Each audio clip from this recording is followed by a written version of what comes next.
வாழ்க வையகம், வாழ்க வையகம், வாழ்க வளம்.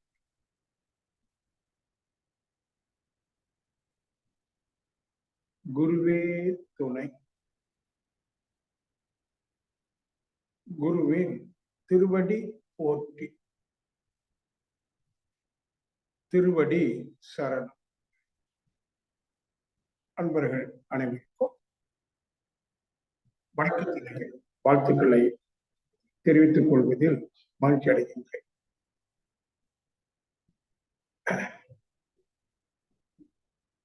மகாயஜம் பார்த்ததுல என்னன்னு கேட்டீங்கன்னா, முதல் வாரம் ஆரம்பிச்சோமா இல்லையா, 200-250 நண்பர்கள் இந்த நேரத்துல கலந்துட்டாங்க. அது அப்படியே படிப்படியா குறைச்சி இப்ப பாக்குறேன் 70. சரி, மோரார்லெஸ் ஒரு 100 பேர் வராங்க. அது பல காரணங்கள் இருக்கும், யாரையும் குறை சொல்றதுக்கு இல்லை, பல காரியம் இருக்கும், பரவாயில்ல. எதுக்காக சொல்ல வந்தேன்னா, பயன்படுத்திக் கொள்ளணும் அப்படிங்கிறதுக்காக.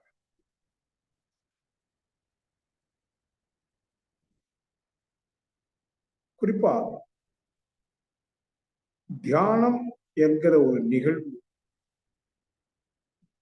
நிகழ்வுன்னு நான் குறிப்பிடுகிறேன். தியானம் செய்வது அப்படின்னு நம்ம பேசுவோம், தியானம் செய்வோம், நான் தியானம் செய்ய போகிறேன். அது ஒரு வினையா நாம முயன்று செய்யக்கூடியதாக பேசிக்கிறோம், அப்படிதான் முடியும். ஆனால் உண்மை தியானம் என்பது ஒரு நிகழ்வு, தானா நிகழக்கூடிய நிகழ்வு. நல்லா கவனிக்கலாம், தானாதான் தியானம் நிகழும். சரி, அப்ப நம்ம என்ன பண்றோம், அது தானா நிகழ்வதற்காக ஒரு முயற்சி எடுக்கும். அப்ப முயற்சி ஒண்ணு தானா நிகழும். அந்த முயற்சி சரியா வந்து பக்குவம் அடைந்து அது தானா நிகழும். விதையிலிருந்து மரம் தானா நிகழக்கூடிய ஒன்று. ஆனால் அந்த விதையை மண்ணுக்குள்ள போட வேண்டியது நம்ம வேலை, செயல் நமது. விதையை விதைக்கிறது, அது மரமா வர வேண்டிய விளைவு நம்ம கையில். அது மாதிரி தியானமும் ஒரு நிகழ்வு. அந்த நிகழ்வை நாம உணரும் போது அதுதான் இறை அனுபவம். தியானம் என்ற நிகழ்வு உண்மை இறைவனின் நிகழ்வு. இறைவன் நிகழ்வு கேட்டா இது பெரிய ஆழமான விஷயம். வேதங்களும் தத்துவங்களும் சித்தாந்தம் என்ன சொல்லுது, ஆதியில் எது இருந்ததோ அதுதான் எழுச்சி பெற்று பஞ்சபூதங்களாக ஓரறிவு தாவர இனத்தை கொண்டு 6 படைத்த மனிதன் வரைக்கும் பரிணமித்திருக்கிறது. எவல்யூஷன் தத்துவத்துல நமக்கு படைப்பு தத்துவத்தை நாம எடுத்துக்கிட்டது. பொதுவா மதங்கள் படைப்பு தத்துவத்தை இறைவன் இயற்கையை படைத்தான், உலகை படைத்தான், எல்லாவற்றையும் படைத்தான், இறுதியில் மனிதனை படைத்தான். அவன் இறைவன் வேறு, இந்த படைக்கப்பட்ட பொருட்கள் வேறு அப்படிங்கிறது பொதுவா மதங்கள் சொல்றோம். ஆனா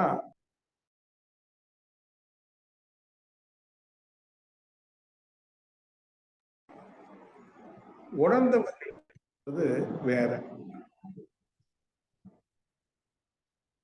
என்ன வேற அப்படின்னா,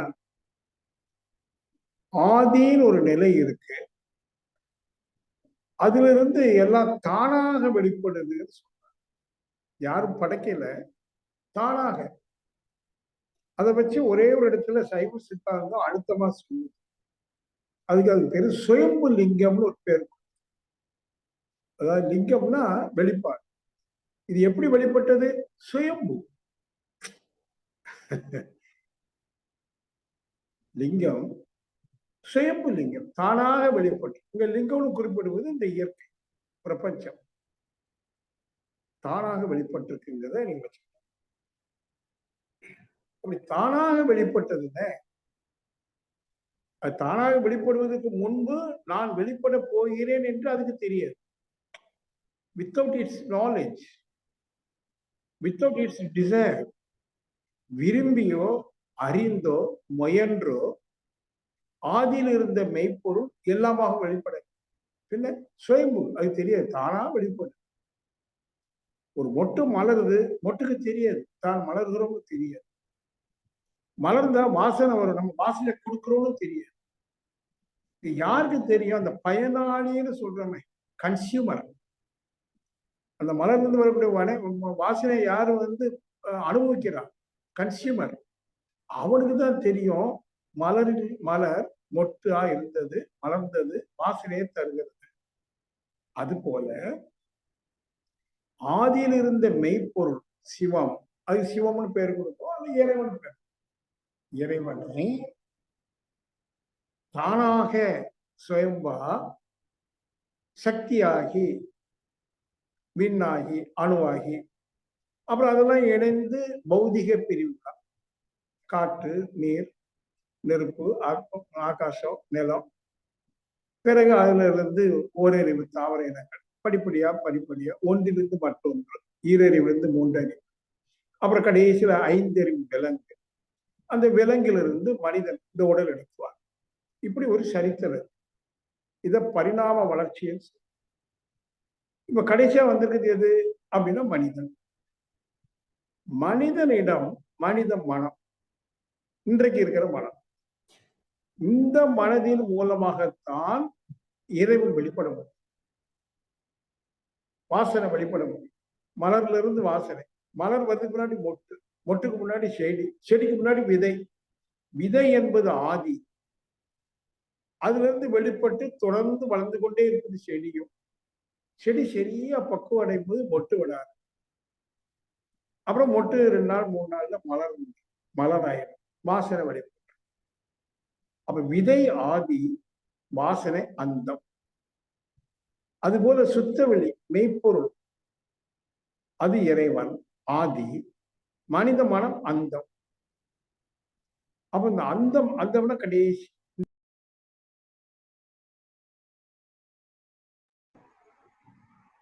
இந்த முடிவு, அந்தம்னா முடிவு, அங்குதான் இறைவன் வெளிப்பட முடியும். அப்ப நம்ம மனதில் இருந்துதான் அந்த இறைவன் அல்லது இறை தன்மை வெளிப்படும். எப்ப வெளிப்படுது? அது யாரு உணர்றா? மனிதனே. மனித மனமே தன் மனதிலிருந்து இறை வெளிப்படுதுங்கிறத உணர்ந்து. ஆனா செடியில மலர் தன் வாசனையை உணர முடியாது, எந்த ஜீவன்களுக்கும் உணர முடியாது. மனிதனுக்கு மட்டும்தான் தகுதி இருக்கு, மனதிலிருந்து இறைவன் வெளிப்படுவதை அந்த மனமே உணரக்கூடிய. இதுதான் செல்ஃப் ரியலைசேஷன், தன் உணர்வு. அப்போ இந்த மனம் என்ற எழுச்சி இயற்கை பரிணாமத்தினுடைய தொடர்ச்சியில இறுதியாக வந்த எழுச்சி வெளிப்பாடுதான் மனித மனம். அந்த மனம், அந்த மனதால் மட்டுமே அந்த மனதிலேயே இறைத்தன்மைனா என்னன்னு உணரும். நமக்கு தான் அந்த தகுதி இருக்கு. உணர்ந்த பிறகு அவனுக்கு மட்டுமே தான் இறைவன்னா யாருன்னு தெரியும். நல்ல கவனிக்க, எல்லாருக்கும் தெரியாது. நிறைய கான்செப்ட் பேசலாம், பேச்சு திறமையை வைத்துக் கொண்டு இதுதான் தெய்வம் அதுதான் தெய்வம் சொல்லி நிறைய சொல்லலாம். ஆனால் அந்த உண்மையை உணர்ந்தவர்களுக்கு மட்டும்தான் இந்த இறைவன் என்ற சொல்லுடைய பொருள் என்ன அப்படின்னு தெரியும். இறைவன்னா யார்? அவன் உறுதியா சொல்லுவான், நான் தான் இறைவன், ஆத்மா நான் தான் இறைவன், வேற யாரும் சொல்ல முடியாது. உணர்வுகளால் மட்டுமே தான் சொல்ல முடியும். இயேசுவான் அது உறுதியா சொல்றாரு பாரு, நானே சத்தியமாய் இருக்கிறேன். சத்தியம்னா ட்ரூத். அவரு ட்ரூத்தை ரியலைஸ் பண்றார் தியானத்துல. அந்த தியான நிகழ்வு இறை அனுபவத்துல இறை என்றால் என்ன? நான் தான். ஆனா எனக்கு ஒரு பெரிய சரித்திரம் இருக்கு.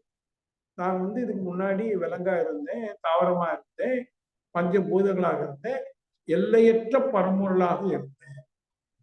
அதிலிருந்து நான் வேறுபட்டதும் அல்ல. நான் தான் என்றால் நான் மட்டுமே. என்னில் இறைவன் வெளிப்படுகிறார், தன்மையாக வெளிப்படுகிறார். இறைவன் என்று சொல்றான், அது பேர் சொல்ல மனிதனை போல ஒரு தோற்றத்துக்கு அது ஒரு தன்மை. அது என்ன தன்மைன்னு சொல்றோம்? ஆனந்தம், ஆனந்த தன்மை. அதுவும் உணர்ந்து அது வர்றதுனால அந்த ஆனந்தம் வெளிப்படும் போது, அந்த ஆனந்தத்தை வெளிப்படுத்துகிற போது அது அன்புன்னு சொல்றோம். அன்புனா என்னன்னு நல்லா கவனிக்கணும். அன்புக்கு கஷ்டமான வார்த்தை, எல்லாரும் புரியும். உதாரணமா வீட்டுல நான் இருக்கிறேன்னு வச்சுடுங்க, ரொம்ப மகிழ்ச்சியா இருக்கு அப்படி வச்சுக்கோ. அப்போ என் வீட்டுக்காரி எங்க தீபாவளி வருது, சரி சாரி எடுக்கணும், எடுத்துக்கோ. ஒரு 2000 ரூபாயில எடுக்கட்டுமா, இல்லை ஒரு 4000 5000? ஏன் 5000 ரூபாய்க்கு எடுத்தீங்க, நோ ப்ராப்ளம். ஏன்னா ஹி இஸ் வெரி ஹாப்பி. யார் ரொம்ப சந்தோஷமா இருக்காங்களோ அவங்க எல்லாத்துக்கும் okay okay okay, yes yes yes. எதிர்ப்பே இல்லை, எதிர்ப்பே இல்லை, நோ ஆர்குமெண்ட்ஸ், முரண்பாடு இல்லை, எல்லாம் உடன்பாடு. எவ்ரிதிங் இஸ் ஓகே, எல்லாத்துக்கும் எஸ். அப்போ அவங்க என்ன நினைப்பாங்க, வீட்டுக்கு கட்டே நான் 2000 தான் பெர்மிஷன் கேட்டேன், அவன் 4000 ரூபான்ட்டாரு. என்ன அன்பு என் மேல. பயனாளி யாரு? அவங்க பயனாளி. அவங்க பயன் அடையும் படிக்கு இங்க இருந்து சில விஷயங்கள் போகுது. எதனால? நான் என்னை ஆனந்தமா உணர்றேன். அவ்வளவு ஹாப்பியா இருக்கிற போது, இந்த ஹாப்பியஸ்ட் பொருள் எதை வேணாலும் சாதிக்கலாம். அவன் தன்னை உணரும் போது, அல்லது மனித மனம் பக்குவம் அடையும் போது, நல்ல வார்த்தை தான், மனித மனம் பக்குவம் அடையும் போது, மொட்டு பக்குவம் அடையும் போது மலருது, வாசனை வெளிப்படும். அது போல ஒரு மனிதன் அவனுடைய மனம் பக்குவம் அடையும் போது இறை வெளிப்படும். அது முதல் படியில இறை ஆனந்தமா இருக்கு. நான் தான், நான் வேற, இறைவன் வேற இல்லை, ஆனந்தமா இருக்கு. அப்ப என்னிடம் என்ன வெளிப்பட முடியும் அப்படின்னா, எஸ், ஆமா, ஓகே, அதான் அன்பு. அன்பு என்பது ஆங்கிலத்தில் சொல்லுவாங்க அக்செப்டன்சி இஸ் லவ். எல்லாத்தையும் முரண்பாடு இல்லாம உடன்படக்கூடியதுதான் லவ். உடன்படுதலே காதல், அன்பு. காதல் கூட அப்படித்தானே, ஒரு பையன் ஒரு பொண்ணு போய்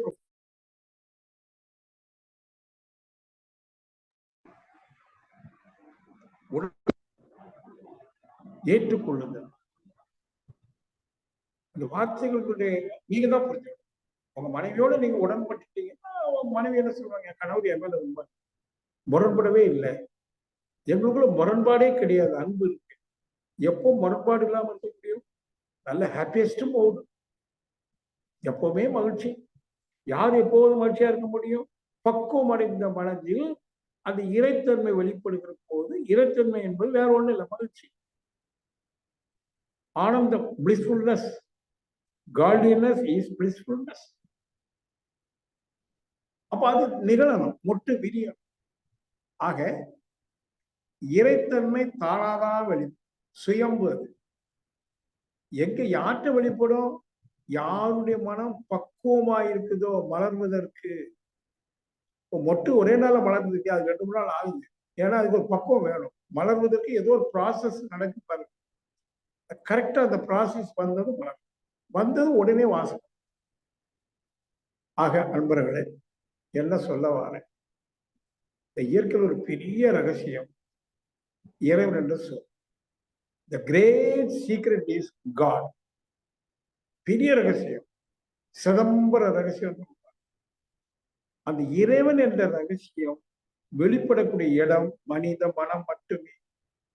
அப்போதுதான் அந்த மனித மனம் இறைவனா என்னன்னு தெரிஞ்சுக்கணும். அது இறைவன் என்பதை பேர் சொல்ல பயன்படுத்தாம அது ஒரு தன்மையா பயன்படுத்தும். அப்ப என் மூலமா இறைவன் வெளிப்படுவான்னா முருகனும் கிருஷ்ணனுமா? இல்ல, ஒரு தன்மை, லவ். அதான் அன்பே சிவம், காட் இஸ் லவ். பாருங்க, அழகா சொல்லி, கடவுள் என்பது லவ், அன்பு. அன்பு பெயர் சொல்ல இல்ல இல்ல. அப்ப நீங்க இதே புரியணும். உங்க மனசுல ஒவ்வொருத்தரும் இறைவனை பற்றி எத்தனையோ கருத்து வச்சிருக்கோம். இறைவனுக்கு உருவம் உண்டு, பெயர் உண்டு, நாம ரூபம் உண்டு. இப்ப என்ன தெரிஞ்சுக்கிறோம்? இல்ல, உண்மையான அந்த இறைக்கு நாம ரூபம் கிடையாது. ஆனா அந்த இறைவனே நாம ரூபமா வெளிப்பட்டிருக்கோம் சேர்க்கிறான். சுத்தவழி தானே நாம ரூபமா உலகமா வெளிப்பட்டிருக்கு. அதுவும் இதுவுமாக நீயும் நானுமாக. அப்ப நமக்குலாம் தோற்றம் இருக்கு. ஆனால் மெய்ப்பொருள் இதெல்லாம் தோற்று பொருள். எல்லாமாகவும் வெளிப்பட்டிருப்பது இறைவன் என்றாலும் இதெல்லாம் தோற்று. இந்த தோற்ற பொருளினுடைய மெய்ப்பொருள் என்ன அப்படிங்கும் போது அங்கதான் அது எங்க உணர முடியும்? உங்களை போன்ற அன்பர்கள் யோகா பயின்று இந்த மாதிரி விளக்கங்கள்லாம் கேட்டு, அப்படியானால் இறைவன் அல்லது இறை தன்மைன்னு வச்சுக்கொண்டு இனிமேல் இறைவன் சொல்லாம புரிஞ்சுக்காம சொல்லுங்க. இறைவன் சொன்னா உடனே மனசு சொல்லலாம். இறைவன் அல்ல, இறை தன்மை. மாம்பழம் சொன்னா அந்த மாம்பழ சுவைதான் மாம்பழமே தவிர அந்த தோற்றமே மாம்பழம் ஆகாது. அதுக்கு ஒரு உதாரணம் சொல்றேனே. ஒருத்தர் கண்ணை கட்டி விட்டுருங்க. நல்ல கண்ணை கட்டிட்டு ஒரு ரோஜா மலர் கொண்டு மூக்கிட்ட வச்சுட்டு ஸ்மெல் பண்ணப்பா என்னது ரோஜான்னு பார்க்கவே இல்லை. கண்ணை கட்டி இருக்கு, பார்க்காம ரோஜான்னு சொல்றான்னா எப்படி? அப்ப அந்த வாசனை, அப்ப ரோஜாங்கிற சொல் வந்து தோற்றத்தை குறிக்குதா வாசனை குறிக்குதா? அந்த வாசனை. அப்ப இறைவன் என்ற ஒரு சொல்லும் ஒரு தன்மையை குறிக்கிற சொல். அது என்ன தன்மை தெரியாது, உணர்ந்தாதானே தெரியும். ரோஜாவும் உணர்ந்துட்டோம், இறைவனை உணர்லையே. அப்ப நான் உணர்ந்து என்ன பண்ணும்? மனசை பக்குவம். என்ன சார் பக்குவம்? வேற ஒண்ணும் இல்லை, சமாதானம். சமாதானம் அடைகிறவன் பாக்கியம். அவனுக்கு என்ன பாக்கியம் கிடைக்குது சமாதானம் அடைவனுக்கு அப்படின்னா? இறைத்தன்மை அவன் உணர்ந்தா வெளிப்படுத்த ரெண்டு செய்யணும். First self realisation. அவன் எதை ரியலைஸ் பண்ணானோ அதை ஸ்ப்ரெட் பண்றான். வேதத்தின் படி என்ன பண்ற? He is spreading the reality of God.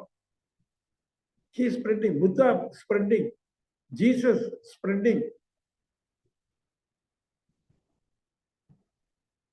என் பங்கு நான் ஸ்ப்ரெட் பண்றேன்னு வச்சுட்டு என் முன்னாடி நீங்க இருக்கிறீங்கன்னா, நீ அதை ஸ்மெல் பண்ணிட்டீங்கன்னா அந்த ஸ்ப்ரெட்டிங், அல்லது டேஸ்ட் பண்ணிட்டீங்கன்னா, எதர் ஸ்மெல் ஆர் டேஸ்ட் பண்ணிட்டீங்கன்னா நீங்களும் இறங்கினாங்க. இதுக்குதான் நான் அடிக்கடி என்ன சொல்லுவேன்னா, நம்ம சேர்ந்து இருக்கணும். 50 பேர் 60 பேர் உட்கார்ந்துட்டு ஒரு 3 நாள் 4 நாள் சப்ஜெக்ட் எல்லாம் விட்டுறணும். Love, only love. எப்படி சார்?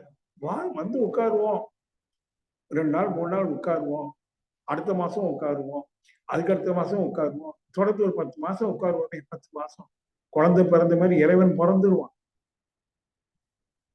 உங்களுடைய ஞானத்துல அது நிகழும். அது பேர் தான் நிகழ்வு, தியான நிகழ்வு. தியான நிகழ்வு என்றால் இறைவன் வெளிப்படக்கூடிய இடம்தான் தியானம். இறைவன் என்றால் இறை தன்மை, அதான் தியானம். அது நமது உடல்ல தியானம் செய்யறோம், தியான பயிற்சி செய்யறோமே, எந்த இடத்துல நிகழும்னு கேட்டீங்கன்னா, மனோன்மணின்னு ஒரு மையம் இருக்கு. இந்த புருவமத்தில ஏதோ நான் பொட்டு வச்சிருக்கேனே, சந்தன பொட்டு, இது ஆக்கினை. இது நேர பின்னாடி ஒரு 1.5 அங்குலம் மூளை சிற்றறை உள்ள போனோம்னா அங்க ஒரு மையம் இருக்கு. அத மனோன்மணி, மனதிற்கு உள்முகமாகிய மணி, மனோன்மணி. உடற்கூறு ரீதியா சொல்லும் போது இது பிட்யூட்டரி கிளாண்ட். அது பின்னாடி இது பேரு பீனியல் கிளாண்ட். இது ரகசியமா உடல்ல பண்ணிருக்க ஏற்பாடு. எப்படி ரகசியமா சுத்த வழியில இருந்து ஒவ்வொன்றா தோன்றி பஞ்சபூதங்கள் தோன்றி எல்லாம் தோண்டி தோண்டி தோண்டி கடைசியா மனிதன் தோன்றி, மனிதனோட மனம் தோன்றி. அந்த மனம் எங்க இருந்து எழுச்சி வருது தெரியுங்களா? மனோன்மணியில இருந்து எழுச்சி. மூளை சிற்றறைகள்ல எத்தனையோ நினைவு அலைகள் பதிவாக இருக்கு. 1 2 இல்லை, இன்ஃபினிட்டி இம்ப்ரிண்ட்ஸ். இது சாதா கம்ப்யூட்டர் கிடையாது, காட் மேடு கம்ப்யூட்டர்னு வச்சுக்கலாம் பேச்சு. அதுல வந்து செல்போன்ல இத்தனோண்டு இருக்கிற ஒரு சிப்ல வந்து இனலமா பயிற்சிருக்கான். யாரு? மனுஷன், மனித அறிவு. அது இறை அறிவு இங்க வச்சிருக்கு. எத்தனை கோடி செல் இருக்கு பிரெயின்ல, ஒவ்வொரு செல்லிலும் எத்தனை கோடி இம்ப்ரிண்ட்ஸ் இருக்கு, கவுண்ட்லெஸ், இன்ஃபினிட். இருந்தாலும் அந்த பதிவை நினைவாக தூக்கி கொடுக்கிற ஒரு மையம் தான் மனோன்மணி என்று சொல்லக்கூடிய பீனியல் சுரப்பி. அந்த பீனியல் சுரப்பி சுற்றிலும் ஒரு வைப்ரேஷன் இருக்கு, நுண் அதிரும். அதுக்குள்ள நீங்க போகணும் தியானத்தில். அங்குதான் நிகழும் எனது இறை. அதுதான் வள்ளலார் சுவாமிகள் ராமலிங்கம் பிள்ளையார், அவர் அந்த இடத்துக்கு என்ன பேர் வச்சா தெரியுங்களா? திரு சிட் அம்பலம். அம்பலம்னா கோயில், சின்ன கோயில், திரு சிட்டம். அதுக்கு எப்படிங்க உள்ள போறது? இது நுழைவாயில். இந்த 3வது கண்ணு இருக்கே, அது உள்ள திரும்பி பார்க்க சக்தி உள்ளது. இந்த கண்ணுக்கு 2க்கும் வெளியில தான் பார்க்கும். ஊர்கண், இது ஞான் ஞானக்கண். உள்ள போகும். அது உள்ள போறதுனால அது பேர் நுழை வாயில். வாயில்னா கேட், நுழையினா உள்ள நுழையிறது, பெனிட்ரேஷன். இதுதான் பாத், வாசல். உள்ளுக்கு போனீங்கன்னா பாதை. எங்க போய் சேருவீங்கன்னா திரு சிற்றம்பலம். உள்ள போய் அப்படியே உட்கார்ந்தீங்கன்னா அந்த திரு சிற்றம்பலம் என்ன செய்யும்? பேரம்பலத்தோடு உங்களை என்ன செய்யும்? பேரம்பலம், எல்லையற்ற பரவல். அது பேர் பரவசம். பரம் என்றால் எல்லையற்ற, வசம்னா மாட்டிக்கிட்டோம். எல்லையற்ற மேய்ப்பு, அதான் பேரம்பலம், இறைவன். அது எப்படி சார் போகுது? இது நுழைவாய். உள்ளுக்கு போனீங்கன்னா திரு சிற்றம்பலம். அங்க போய் உட்காருவீங்க. உட்கார்ந்த அடுத்த சனமே பேரம். அதான் எல்லாம் பண்ணாங்க. உள்ளம் பெருங்கோயில், உருடம் எல்லாம் சொல்ல காரணம் ஏதோ ஒரு உடல் அல்லது எலும்பால் ஆனது சொல்லியிருக்கோம். இது இறைவனின் அல்லது இறை சக்தியின் அல்லது இறை தன்மையின் தர வெளிப்பாட்டில், தர வெளிப்பாடு நல்ல ஒன்றிலிருந்து ஒன்று தோண்டி தோண்டி தோண்டி தோண்டி கடைசியில மனித உடல் எடுத்து அவனிடம் மனித மனமாகி அந்த மனித மனதுக்கும் ஒரு பரிணாமம் இருக்கு, தரமாற்றம் இருக்கு. உதாரணத்துக்கு கற்கால மனிதனுடைய மனோநிலை எப்படி இருக்கு, இடைக்காலத்தில் எப்படி இருக்கு, தற்காலத்தில் எப்படி இருக்குது. கற்காலத்துல அம்மனமா வாழ்ந்தான், வீடு கிடையாது, விவசாயம் தெரியாது, நெருப்புனா என்னன்னு தெரியாது, ஒரு விலங்காக வாழ்ந்ததுதான் கற்கால மனிதன். கற்காலம் கல்லை ஆயுதமா எடுத்து உணவை தேடிய காலம். இடைக்காலம் விவசாயம் தெரிஞ்சுக்கிட்டான், நெருப்பு தெரிஞ்சுக்கிட்டான். அப்போ விவசாயம் தெரிஞ்சதுனால உணவை நிறைய உற்பத்தி பண்ணி பாதுகாத்து வைக்க முடியும். சமைச்சு சாப்பிட்டான். இது ஒரு இடைக்காலம். கொஞ்சம் இந்த விஞ்ஞானம்னு ஒண்ணு வருது பாருங்க, மின்சாரத்தை கண்டுபிடிக்காம பாருங்க, நல்லா இப்பதான் நடந்திருக்கு. அப்புறம் காலம் வேகமா மாறும். ஒண்ணும் இல்லை, ஒரு ஜஸ்ட் ஒரு 10 வருஷத்துக்கு முன்னாடி செல்போன் ஸ்மார்ட் கிடையாது, இப்பதானே வந்திருக்கு. அப்புறம் எவ்வளவு வேகமா இந்த தற்காலத்துல மாற்றங்கள் நடக்காது. அந்த அந்த காலத்துல வாழ்ந்துட்டு, இது கலியுகம்னு சொல்லுவோம். ஆனா அற்புதமான யுகம் இது. கல்கி யுகம்னு வேணா சொல்லலாம். நாமெல்லாம் கல்கி அவதாரம் எடுக்கக்கூடிய யுகம். ராம அவதாரம், கிருஷ்ண அவதாரம், 8, 9, 10 கல்கி அவதாரம். கலியுகத்துலதான் கல்கி அவதாரம் வரும். எப்போ? மனித மனம் கற்காலத்தில், இடைக்காலத்தில், தற்காலத்தில் எப்படி இருக்கு அப்படின்னா மனித மனத்துக்கு நிறைய ஓய்வு கிடைச்சு. அன்னைக்கு கூட சொன்னேன்னு நினைக்கிறேன். ஏன்னா விஞ்ஞானம் வந்ததுனால ஒரு இடத்துக்கு நடந்து போக வேண்டாம், கார்லயும் போக வேண்டாம், செல்போன்லயே போயிட்டு வந்தோம். உட்கார்ந்த இடத்துல இருந்து ரிமோட்ல என்ன வேணாலும் பண்ணிக்கலாம், சமையல் கூட பண்ணலாம், வீடு சுத்தப்படுத்தலாம், எங்கேயும் போக வேண்டியதில்லை, அலைய வேண்டியதில்லை. அலையாம நின்று உட்கார்ந்து கொஞ்சம் சிந்திச்சா போதும். அப்ப அதுக்கு என்ன, இந்த விஞ்ஞான அறிவு வந்ததுனால தற்காலத்துல நமக்கு நிறைய டைம் கிடைக்குது, ஓய்வு கிடைக்கும். இதை கொண்டு நம்ம மனசை பக்குவப்படுத்தும். ஏன் இன்னைக்கு இவ்வளவு காலம் மிச்சம் கிடைச்சிருக்குன்னா, உடனே ஐயோ காலமா இருக்கு, போர் அடிக்குது, நான் என்ன பண்றேன்ட்டு பொழுது போகுதுக்கு எதுதோ செய்யக்கூடாது. இந்த பொழுது எதுக்கு இயற்கை கொடுத்துருக்கு அப்படின்னா, மனதை பக்குவப்படுத்துவதற்கு. பக்குவப்படுத்துறதுக்கு முன்னாடி இந்த மனம் பக்குவம் இல்லைன்னு முதல் புரியும்.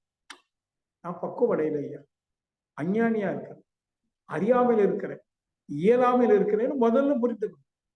நீங்க எல்லாரும் புரியணும், புரிஞ்சு ஒத்துவிடணும். ஆமா, எனக்கு அவ்வளவு புத்தி பத்தாது, மனம் எப்ப பார்த்தாலும் குழப்பத்துல இருக்கு, அச்சத்துல இருக்கு, எனக்குோ நினைச்சு கவலைப்படுது, அப்படிதானே? அப்ப எல்லாரும் மனசும் குழப்பத்துல இருக்குன்னா அது பக்குவம் அடையல,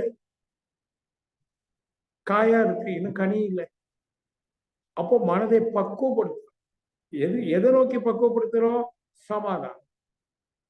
என்ன நடந்தாலும் சரி, எவ்வளவு பெரிய இழப்பு வந்தாலும் சரி, அவமானப்பட்டாலும் சரி, 4 பேர் கோபப்படுறாங்களோ அடி, என்ன வேணாலும் நடக்கும். சமாதானம். அப்போ எந்த சூழலிலும் கொஞ்சம் அப்படி ரியாக்ட் பண்ணா கூட அடுத்த வினாடி அதை ரிவர்ஸ் கியர் போட்டு அந்த ரியாக்ஷனை ரெஸ்பாண்டா மாத்தி சமாதானங்கிற பக்கத்துல மீண்டும் நம்ம உட்கார்ந்து ஒரு 5 நிமிஷம் 10 நிமிஷம் நோ ப்ராப்ளம். ஏன்னா இயேசு மகானே சமாதானத்தை போதிச்சவர். ஆனா சிலுவையில் அறையும் போது தன் சமாதானத்தை அவர் இழக்க நல்ல யானைக்கு அடி சேர்க்கும் சொல்றாருன்னா இதுதான் சமாதான தூதுவன், சமாதானத்தை போதித்தவன். ஆன்மீக சரித்திரத்துல இயேசு மகான். அவனை 33 வயது இளைஞர் சிலுவையில அறையிறார். அந்த ஒரு நிமிடம் அவன் சொல்லிட்டு, ஆண்டவரே என்னை கைவிட்டீரே. எப்போ நீ கைவிட்டேன்னு நினைச்சு சொன்னாரோ அப்பவே அவன் சமாதானத்தை இழந்துட்டான். ஆனால் உணர்வு பெற்ற நிலை உடனே சுதாகரிச்சு அடுத்து 1 நிமிஷம் 2 நிமிஷத்துல ஆண்டவர் இவர்கள் அறியாமல் பிழை செய்கிறார்கள் மன்னியும் அங்க சமாதானத்தை வந்துட்டு. எதுக்கு சொல்ல வர, நாம என்ன சாதாரண இல்லையா? அவரெல்லாம் எவ்வளவு பெரிய மகான். அப்ப நாம சமாதானத்தை இழப்பதற்குரிய சூழல் வரும், இழந்துடும். ஆனால் தற்சோதனை செய்து இந்த காரியத்திற்கு இன்னென்ன காரணங்கள் இருக்கு, காரணங்கள் இல்லாம ஒரு காரியம் நடக்காது. சரி, என்ன அவன் திட்டானா, அவமானப்படுத்திட்டானா, கெட் அவுட் சொல்லிட்டானா, என்ன சொல்லிட்டான் ஒருத்தன் எழுத சொல்லிட்டானா, அப்புறம் சமாதானத்தை இழக்கிறோம். அப்புறம் சுதாரிச்சுட்டு அதுக்கு சில காரணங்கள் இருக்கு. சரி, ஆகவே இந்த காரியம் நடக்கும், நான் அதை ஏத்துக்கிறேன். இப்ப நான் எங்க உட்கார்றேன்? சமாதானம். இதான் பக்குவம். நான் அனுபவிச்சு சொல்றேங்க, நான் பேசல. I just share my experiences. இந்த சமாதானம் அவன் அப்படியே கண்ண மனம் நல்ல பக்குவம் ஆயிட்டா இறைத்தன்மை உணர்ந்து ஆனந்தமா இருக்கு. இவ்வளவு அளப்பரிய ஆனந்தத்தை வச்சுக்கிட்டு நான் ஏன் முரண்படணும்? என் மனைவிட்ட, என் குழந்தை விட்ட, என் நண்பர்கள்ட்ட அவசியமே இல்லையே. அவனை எப்போ முரண்படல, அப்போ அடுத்தவன் தெரிஞ்சுக்க இவர் முரண்படல, என்னை ஏத்துக்கிட்ட அக்செப்டன்ஸ். என் மனைவி சொல்லுவாங்க என்னை ஏத்துக்கிட்டாங்க. என் பையன் சொல்லுவாங்க அப்பா கொஞ்சம் அப்படி சத்தம் போடுவாரு, ஆனா ஏத்துக்கிட்டாரு. நண்பர்கள் சொல்லுவாங்க அவர் கொஞ்சம் கோபமா பேசுவாரு, ஆனா நல்லா கவனிச்சு பார்த்ததுல ஏத்துக்கிட்டாங்க. அந்த ஏற்பு, தட் அக்செப்டன்ஸ் இஸ் லவ். அந்த லவ் யாருக்கு தெரியுது? புரியுறாங்கல்ல நண்பர், எனக்கு தெரியாது. இப்ப என்கிட்ட போகுதுன்னு வைங்களேன், ஓகே ஓகே சொல்றேன், முரண்படலை. நீ எப்போ முரண்படுகிறாய்? ஒரு விஷயத்துக்கு நீ முரண்பட்டேன்னு வச்சுக்க, நோ நோ சொல்றேன். அது எப்படி பண்ணியும், எப்படி போடலாம், எப்படி செய்யலாம், எப்படி, எப்போ உங்கள்கிட்ட மற்றவர்கள் பார்த்து எப்படி எப்படி சொல்ல முடியும் அப்படின்னு முரண்படுகிறீங்களோ அப்போ நீங்க ஆனந்தத்தை உணரல. ஆகவே அன்பு வெளிப்பட, அன்பினுடைய வெளிப்பாட்டினுடைய சான்று என்னன்னா முரண்படாம இருக்கு. அதான் மாதிரி சொன்னார், அறிந்தது சிவம், மலர்ந்தது அன்பு. சிவன் சொன்னா அந்த மெய்ப்பு இறைத்தன்மையை உணர்ந்துட்டேன்னா மலர்ந்தது அன்பு. மலர்ந்தது சொல்ற அங்க பாருங்க, மலரதான் ஒப்பிடுற. வள்ளுவர் அப்படிதான், மலர் மிசை ஏகினான் மானடி சேர்ந்தார் நிலமிசை நீடுவார். மலர் ஏன்னா வாசனை எல்லாருக்கும் பிடிக்கும். வீட்டெல்லாம் மலரால அலங்காரம். அப்படிதானே? பாண்டிச்சேரியில ஆசிரமத்தில் அரவிந்த ஆசிரமம் மலருக்கு முக்கியத்துவம். நீங்களும் மலரணும், நானும் மலரும். தெய்வம் என்ற வாசனை வெளிப்படும். அது அந்த ஃப்ரெக்ரன்ஸ், அதுல எல்லாரும் அப்படி இருக்குங்க. அதுக்கு வேண்டிய ஒரு கிராமத்தை உருவாக்கணும்னு சொல்லி, ஏன்னா அப்படி ஒரு இடம் வேணுமே, ஒரு இடம் வேணுமே. அங்க ஒரு நெகட்டிவ் தாட் இல்லாத, தாட் பொல்யூஷன் இல்லாத, ஒன்லி லவ் ஸ்ப்ரெட்டிங். சிவம் ஆனந்தம், சுயம்புலிங்கம் இருக்கே சிவம், அது ஆனந்தத்தை வெளிப்படும். முதல்ல உணருது. மனித மனம் பக்குவமாகி அந்த மனம் தன்னில் தன்னை ஆனந்தமா உணர்ந்து பாருங்க. அப்புறம் அது ஒரு ஹாப்பியஸ்ட் மோட். எப்பவும் ஹாப்பி. அப்ப என்ன ஆகும்? எது வந்தாலும் அக்செப்ட் பண்ணும். அது அக்செப்ட் பண்ணும். அவ்வளவுதான் அது செய்யும். வேற அதுக்கு இதுதான் அன்புலாம் தெரியாது. தெரிய முயலாது. அக்செப்ட் பண்ணும். அந்த அக்செப்ட் பண்ணதுனால அவன் இருக்கான பிரத்யார். அவன் நினைக்கிறான் இவருக்கு எனக்கு என் மேல எவ்வளவு இவ்வளவு தப்பு செய்தோம், பொய் சொல்லியும் ஏத்துக்கிட்டாரு. பொய் சொல்லி ஏத்துக்கிட்டாரு. நான் திருடுனது அவருக்கு தெரிஞ்சிருக்கு. ஆனா காட்டிக்காம என்னை ஏத்துக்கிட்டாரு. என் கடையில் அப்படி நிகழ்ந்தது. ஒரு 10-15 வருஷம் முன்னாடி 1-2 லட்சம் ரூபாய் யாரை நம்பி கொடுத்தாலும் அவன் அபேஸ் பண்ணிட்டான். தெரிஞ்சு போச்சு. நான் தெரிஞ்சுக்கிறது அவனை காட்டல. தப்பு ஏன் மேல. அவன் திருடுகிற வரைக்கும் ஒரே நாள்ல திருடு. ஒரு 6 மாசம். அப்ப நீ எந்த அளவுக்கு கணக்கு பார்த்த? நீ தப்பு ஏன் மேலே நான் கணக்கு பார்க்கல. அவன் என்ன நினைக்கிறான்? இவர் பார்க்கல. அப்ப நம்ம எடுக்கலாம். ஒரு நாளைக்கு எனக்கு தெரிஞ்சு போச்சு. அப்ப நான் தனியா உட்காந்து தற்சோதனை பண்ணேன். குற்றம் யார் மீது? என் மீது. அவன் நல்ல பையன். அவன் ஏன் திருடுனா மாறினான்? நான் கண்காணிக்கல. கண்காணி இல்லை என்றான். கண்காணிப்பாளன் இல்லை என்றான். திருடிட்டான். இப்ப நான் அவன் மேல பழி சொல்லி கோக்கில் என்ன அர்த்தம் இருக்கு? அப்ப விட்டுட்டேன். சரி, இனி அவன் திருடாம என்ன செக் வைக்கிறோம். ஏன்னா நான் திருடா நான் இல்லாம போயிடுவேன். அவன் திருடக்கூடாது. நான் கோவிச்ச வெளியில அனுப்புனா அவன் எங்க போவான்? இன்னொரு கடைக்கு போனா அவன் கேட்பானே, ஏன் அங்க வந்து எனக்கு ஃபோன் பண்ணி கேட்பானே, ஏன் சார் உங்க கடையில் இவ்வளவு வருஷம் அவன் திருடிட்டான்பா. அவன் மேல கிடைக்காது. இதெல்லாம் நினைச்சு பரவாயில்ல, லெட்டியும் கண்டினியூ. இனி அவன் திருடாம பார்த்து இப்ப அவன் ஃபீல் பண்ணுவான். ஐயா என்னவோ செக்லாம் வச்சிருக்கேன். அப்ப நான் தெரிஞ்சு போச்சு. தெரிஞ்சு ஒன்றும் கேட்கல. எப்பவும் போல சிரிக்கிறாரு. டீ காப்பி வாங்கி தர்றாரு.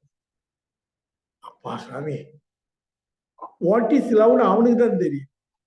Now he is realizing what is love. I realize what is God. Through me, he is realizing what is love. இந்த இடத்த கொஞ்சம் கேளுங்க. இந்த மனம் பக்குவமாகுது. பக்குவமான மனம் தன்னை திரும்பி பார்க்குது. அதன் ஆனந்தமா இருக்குது. அவன் ஆனந்தத்தை எப்படி வெளிப்படுத்துறான்? முரண்பாடு இல்லை. உடன்பாடு. வார்த்தை என்ன? முரண்பாடு இல்லை, உடன்பாடு. உடன்பாடு acceptance. That acceptance is love.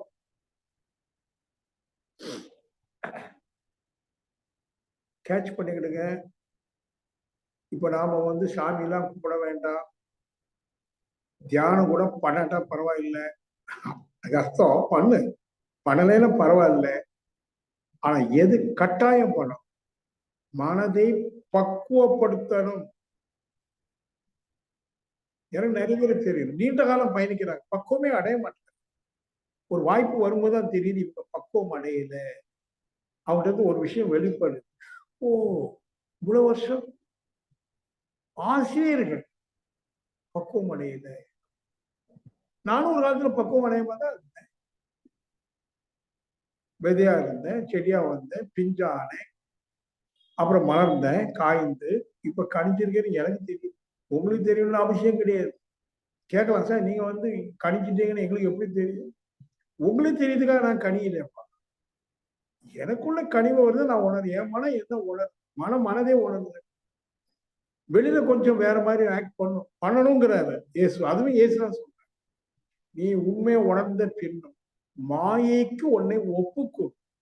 Just accept the maya illusion. இல்லைன்னா இங்க நிக்க முடியாது. ஜனகர் மகாராஜா சீதைக்கு அப்பா. அவர் ராஜ ரிஷி. ஒரு பக்கம் ரிஷித்துவம், இன்னொரு பக்கம் ராஜ பரிபாலனம். 2 ரோல். ஒண்ணு உண்மை, ரிஷித்துவங்கிறது உண்மை, ராஜாங்கிறது மாயா, தற்காலிகம். இது நிரந்தரம். ஆனா அவரு அந்த இடத்துல உட்கார்ந்து இருக்காரு. அவன் நான் சில டைம் அந்த இடத்துல உட்கார்ந்து கோபத்தை வெளிப்படுத்து. கோவிச்சுக்கலன்னு அங்க தப்பா, நான் உண்மையை உணர்ந்தவன் கோவிச்சுக்க மாட்டேன்னா என்னால ஒரு காரியம் இந்த உலகத்தை செய்ய முடியாது. ஏன்னா சுத்தி இருக்கிறது போற மாயா. கொஞ்சம் செஞ்சுப்பாங்க. அப்போ பக்குவம், நீங்க நல்லா கவனிங்க. பக்குவம், உங்களை பக்குவப்படுத்துவதுதான் உங்க வேலை. கோடி கோடியா சம்பாதிக்க வேலை இல்லை. 18 hours 16 hours ஒர்க் பண்ணி மாசம் 3 லட்சம் 4 லட்சம் கம்ப்யூட்டர்ல சம்பாதிக்க வேஸ்ட். முதுகுவலி வரும், சின்ன குழந்தை இருக்கு கவனிக்க முடியல, யார்ட்டையோ வளருது. இந்த பணத்தை வச்சு என்னவா செய்ய போற நீ? வேலை செய்ய வேண்டாம். ஒரு 6 hours சொல்லு, எனக்கு சம்பளம் 3 லட்சம் வேணாம், 1 லட்சம் போதும். 4 hours ஒர்க் பண்ணேன். இந்த 4 hours ஒர்க்ல நான் எவ்வளவு அவுட்புட் தரேன்னா அது உனக்கு பிடிச்சதுன்னு மீதி நீ எதுக்காக வந்திருக்க? மனசை பக்குவம். ஆமா, மனப்பக்குவம்னா மீண்டும் வேற பக்குவப்படுத்த என்ன செய்யணும்? வேற ஒண்ணும் இல்லை, சமாதானம். நடக்கிற காரியங்களை நிகழ்வுகளை இது காரணத்து இல்லாமல் காரணத்தோடு நடக்குது, ஆகவே இதை எதிர்த்து நாம் முரண்பட வேண்டாம் என்ற புரிதல் தான் பக்குவம். இந்த பக்குவம் சொன்னா இங்க என்ன தெரியுமா? நம்ம எல்லாரும் பொது அறிவு உள்ளவங்க. புரிதல், என்ன நடந்தாலும் சரி, கெட் அவுட் சொன்னாலும் சரி. எப்படி என்ன கெட் அவுட் சொல்லலாம்? கோபம் வரும், வேகம் வரும், கொஞ்சம் புரிஞ்சு ஏன் சொல்லணும்னா அதுக்கு காரணம் இருக்குப்பா. என்ன காரணம்? அதெல்லாம் ஒன்று சொல்லணும்னு அவசியம். அவன் பாஸ், கெட் அவுட்னா கெட் அவுட் தான். அவனுக்கு ஏதோ உனக்கு தெரியுது உன்னை பத்தி. தீதும் நன்றும் பிறர் தர மானா கர்மா, எல்லாம் உன்னுடைய பழைய கர்மாஸ். இந்த பிறவில முப்பிறவில உன்னோட கர்மா வந்து இன்னைக்கு இப்படி வந்திருக்கு, ஒரு நிகழ்வா, ஒரு காரியமா. You just accept it with love. Just accept. ஒண்ணு இல்லை. இந்த அக்செப்டன்ஸ் தான் நான் என்ன சொல்றேன், பக்குவம் பக்குவம் பக்குவம். சமாதானம் தான் பக்குவம். ஆக அன்பர்களே, உங்களை நீங்க பக்குவப்படுவதற்கு உங்களை சுற்றி நிறைய வாய்ப்புகள் நடந்துகிட்டே இருக்கும். உங்க வாழ்க்கை துணை அதுக்கு தானே வந்திருக்காங்க, உங்களை பக்குவப்படுத்துக்கு தான் வந்திருக்காங்க. எப்படி பக்குவப்படுத்துவாங்க?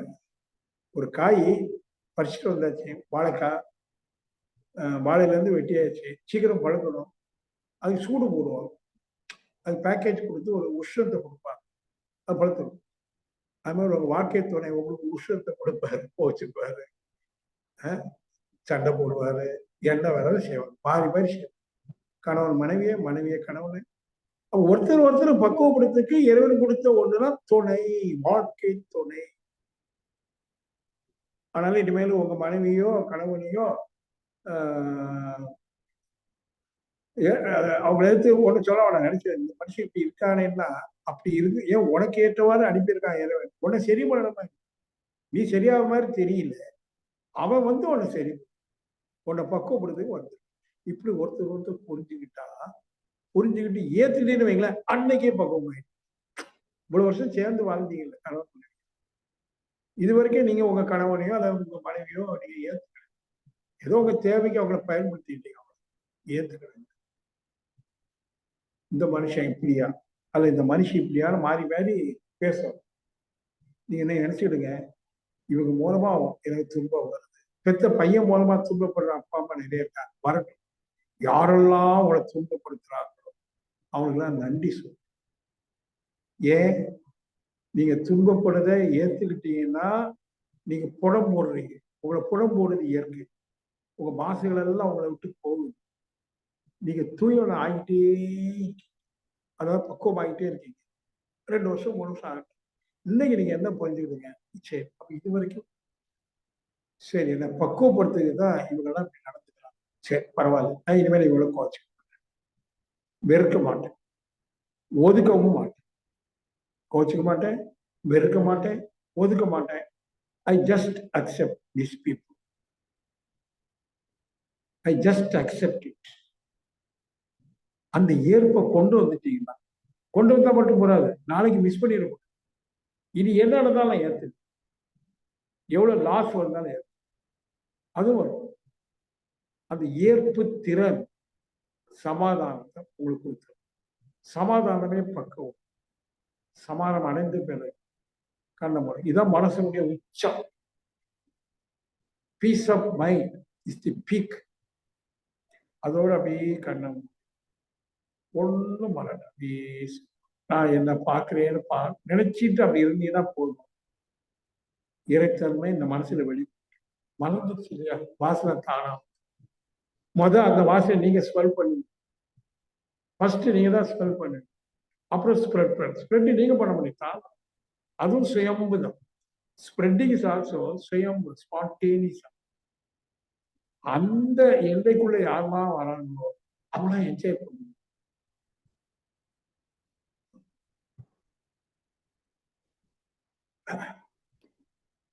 சரி அன்பர்களே, போதும்.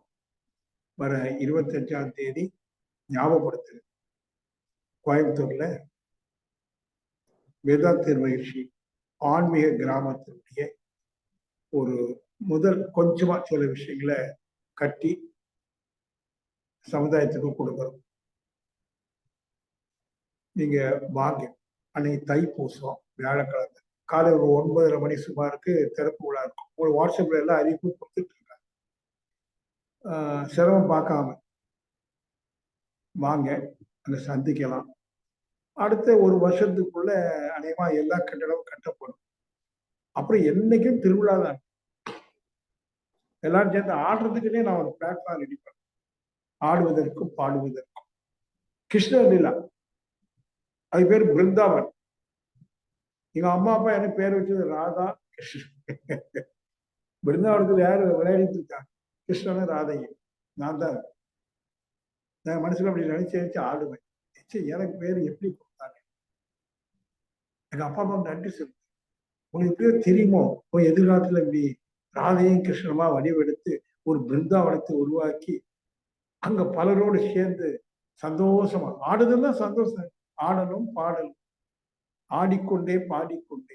ஒரு பாட்டு இன்னைக்கு கூட போட்டாங்க, ஸ்ரீ சக்கர இன்னொரு பாட்டு வந்திருக்கும், வாட்ஸ்அப்ல யாரோ போட்டிருக்காங்க, கேளுங்க. என்னடா இந்த பாட்டை போட்டிருக்காங்கன்னு நினைப்பீங்க. கண்ணு முடி கொஞ்சம் கொஞ்சமா கேளுங்க. அங்கேதான் அந்த ராதே கிருஷ்ணன், ராதா கிருஷ்ணன் அந்த வெளிப்பாட்டு ரகசியம் அதுல வரும். அதுல பிருந்தாவனம் வரும், எல்லாம் வரும். பழைய விஷயமான ஒரு விஷயமா தான் ஒரு படத்துல பிருந்தாவனமும் நந்தகுமார் யாவொரு நல்ல ராகத்தோட ஜெமினி தெரியும். சின்ன பையன் நான் அப்போ, ரொம்ப சின்ன பையன். எனக்கு ஞாபகம் தெரிஞ்சு ஒரு 6 வயசு இருக்குமோன்னு நினைக்கிறேன். மனசுக்குள்ள இந்த பாட்டு ஓடுது, எனக்கு பாட தெரியாது. நான் பாட நீங்க ஓடிடுவீங்க. அந்த கிராமத்துலங்க நல்ல சாப்பாடு, இயற்கை சாப்பாடு, ஒரு நாளைக்கு 3 நேரம் தியானம், எல்லாத்துக்கும் நடைப்பயிற்சி, உடற்பயிற்சி எல்லாம் கட்டாயம். உடம்ப நல்லா வச்சுக்கிறதுக்கு வேண்டிய மருத்துவம்னா இயற்கை மருத்துவம், ஆயுர்வேதா சித்தாவோட கலந்த இயற்கை மருத்துவம். எல்லாருக்கும் எல்லாம் டிவைடிங் சிஸ்டம்னால பெருசா செலவாகும். எல்லாம் ஒரு நீச்சல் குளம். ஏன்னா உடம்பு குளிர் பார்த்தீங்கன்னா வாரத்துக்கு 2 நாள் நீச்சல் குளத்துக்கு, நீச்சல் தெரியாட்டாலும் கழுத்தளவு தண்ணியில நிக்கிறதுக்கு நீச்சல் குளம். சொந்தமா நாமளே காய்கறி தோட்டம், ஆர்கானிக், நாமளே சொந்தமா பசு மாடு பாலுக்கு. ஒரு சுயசார்பு வாழ்க்கை முறை, சுயசார்பு வாழ்க்கை முறை, ஒரு கூட்டு உணவு சமைத்தது. அங்க என்னைக்குமே ஒரே ஆட்டமும் பாட்டமும் மகிழ்ச்சியும் தான். அங்கெல்லாம் நீங்க வரணும். என்னுடைய கனவு திட்டம். அத என்னோடு இணைந்திருக்கிற வேதம் குழுமத்து அறங்காவலர்லாம் இணைந்து செஞ்சுட்டு இருக்கோம். இன்னும் நிறைய அறங்காவலர்களை இணைச்சு ஒரு, எனக்கு அது ஒரு, நான் கனவு காணக்கூடாதுன்னு சொல்லுவேன். ஆனா அதுலதான் அப்படியே மிதக்கிறேன். காலையில தவமும் அதான். ஏதோ கதை பேசுற மாதிரி உங்கள்கிட்ட பேசிட்டு இருக்குல்ல, யாரும் கேட்பா இதெல்லாம் சமாதானத்தை பேசுறான போயா சமாதானம் பண்ணாகிட்டேன்னு சொல்லக்கூடிய உலகம் அது. எவ்வளவு இருந்தாலும் 10 நேரம் கொள்ளையடிச்சுட்டு என்னெல்லாமோ எனக்கு பக்குவம் ஆனப்போதுதான் தெரியுதுல. தேவையில்லை, என்ன பண்ண போற? 1000 கோடியை கொண்டு 500 கோடிங்களாம் என்ன பண்ண முடியும்? ஒன்னால ஒழிச்சுதான் வைக்க முடியும். அது கரையான் திருட்டு போயிடும். ஒரு நாளைக்கு ஒண்ணும் செய்ய முடியாத அதை வச்சுக்கிட்டு.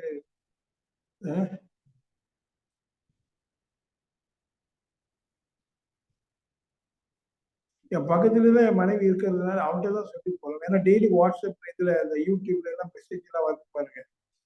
இந்த அமைச்சர் பிடிப்பட்டார், அந்த அமைச்சர் பிடிப்பட்டார், பெட்டியில பார்த்தா கோடி கோடி பணம் அடுக்கி வச்சிருக்கான். அன்னைக்கு இந்த ஐடி பீப்புள யாரோ அவங்களா இடி அடுக்கி வச்சிருக்கான். என்ன பண்ண எங்க மூட்டை சாக்கு மூட்டையில இருந்து எடுத்துட்டு வராங்க. பாய் அன்றிருக்கிறவங்கள சாக்கு மூட்டை கட்டி போட்டு கரையாச்சுன்னா என்ன ஆகும்? இங்க திருவாண்டரத்துல திருவனந்தபுரத்துல பத்மநாசம் கீழே நிலவரைக்குள்ள பல லட்சம் கோடி மதிப்புள்ள நகை, தங்க நகை இருக்கு.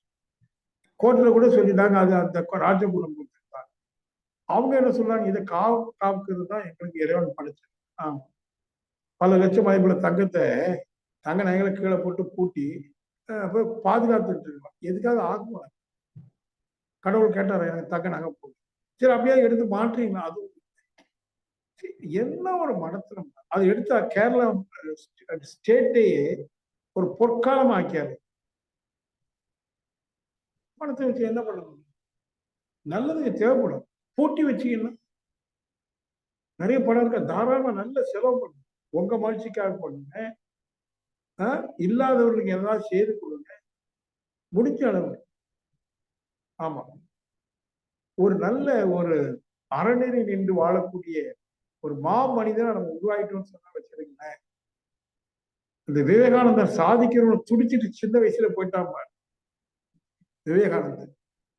பாவம் 39 வயசுலே, பாரதிய 39, இயேசு 39.